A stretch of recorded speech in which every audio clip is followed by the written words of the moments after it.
Here we have a beautiful mid-19th century full calf leather bound book, splendidly preserved. Very few books of this era, of this binding type, remain like this.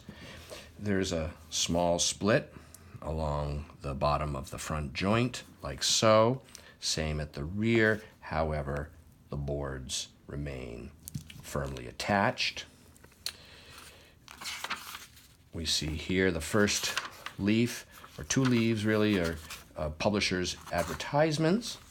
There's a fine, large, wood engraved image of the Constitutional Convention. Then there's one of George Washington. We get to this, which is 1849, the Americans' own book.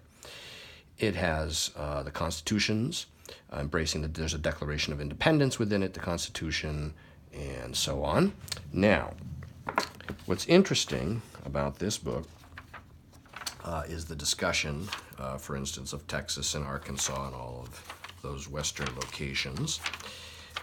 There's light scattered foxing, but actually the book remains tight, clean, and sound.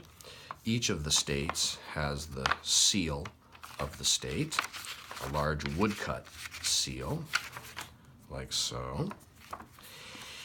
But perhaps the most, well, definitely the most interesting feature of this book,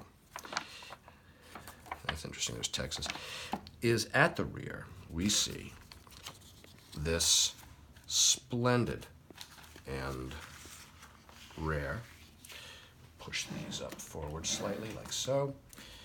I'm going to actually prop the front of the book up against that bookend, and we're going to now unfold this wonderful map, which is actually either wood engraved or cerographically wax engraved.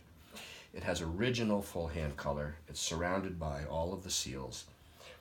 We can't help but notice the shape of Texas here.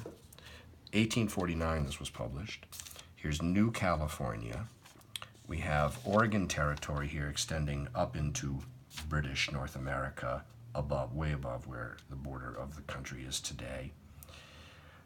Vast Indian Territory in an unusual configuration. Here's New Mexico in its typical elongated shape.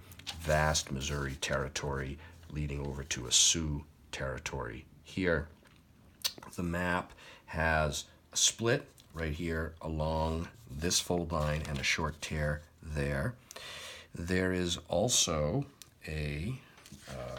it's a little tricky to show, but at the back of here, there's a split here along, running right parallel to that fold line. There's a couple small little pieces of archival tape that have secured it, and so the map displays like this. Aside from these two faults, which are relatively minor, there's no loss of printed area. This one is just folded under here. There's no loss.